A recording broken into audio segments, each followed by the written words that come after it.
देवभूमि उत्तराखंड में आस्था का सैलाब टूट पड़ा है। जयकारों के साथ चार धामों में श्रद्धालु उत्साह के साथ दर्शन कर रहे हैं। हर एक घंटे में दर्शन करने वाले श्रद्धालुओं का आंकड़ा रिकॉर्ड भी तोड़ रहा है। लेकिन रिकॉर्ड तोड़ती इस भीड़ के बीच कई चुनौतियां भी खड़ी हो रही हैं। आसमान छूती आस्था के सैलाब को संभालने के लिए अब धामी सरकार पूरी तरह अलर्ट मोड में आ चुकी है। पल पल बदलती परिस्थितियों और उमड़ते जनसैलाब के बीच किसी को कोई परेशानी ना होने पाए, व्यवस्था का ताना बाना ना टूटे, इसके लिए खुद सूबे के मुखिया यानी मुख्यमंत्री पुष्कर सिंह धामी कमान संभाल कर मैदान में उतरे हुए हैं। समय समय पर हो रही हाई लेवल समीक्षा बैठकें इस बात का सबूत है कि सरकार एक्शन में है। मुख्यमंत्री पुष्कर सिंह धामी ने दो टूक शब्दों में साफ कह दिया है, चारधाम यात्रा में आने वाले श्रद्धालुओं की सुरक्षा सरकार की सर्वोच्च प्राथमिकता है और इसी प्राथमिकता को अमलीजामा पहनाने के लिए सीएम ने निर्देश कड़े दिए हैं। सख्ती से निर्देश देते हुए कहा गया है, बढ़ती भीड़ को देखते हुए दर्शन व्यवस्था को और सख्त और सुव्यवस्थित करने के लिए मानक प्रचालन प्रक्रिया यानी एसओपी में बेहद कड़े प्रावधान लागू किए जाएं।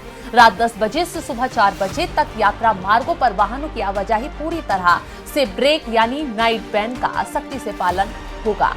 ये मिशन सिर्फ अधिकारियों के भरोसे नहीं जीता जा सकता, तो इसलिए सीएम धामी ने न सिर्फ अधिकारियों को हड़काया है बल्कि श्रद्धालुओं से भी इस महाअभियान में सहयोग की अपील की है।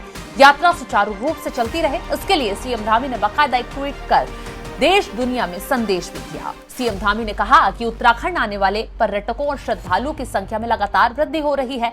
हमारी सरकार बेहतर आधारभूत संरचना, सुदृढ़ सड़क संपर्क और अन्य व्यवस्थाएं सुनिश्चित करने के लिए निरंतर कार्य भी कर रही है ताकि श्रद्धालुओं की यात्रा सुरक्षित, सुगम और सुविधाजनक बन सके। तो सीएम धामी ने साफ कर दिया है कि इस पूरी यात्रा का मूल मंत्र 3 शब्दों पर छिपा है, ताकि श्रद्धालुओं की यात्रा सुरक्षित, सुगम और सुविधाजनक बन सके। तो सीएम धामी ने साफ निर्देश दे दिए हैं कि इस पूरी यात्रा का मूल मंत्र 3 शब्दों पर टिक गया है, सुरक्षित यात्रा, सुगम दर्शन और सतत संवाद। बेहतर तालमेल और प्रभावी मैनेजमेंट से ही इन चुनौती को पार किया जा सकता है।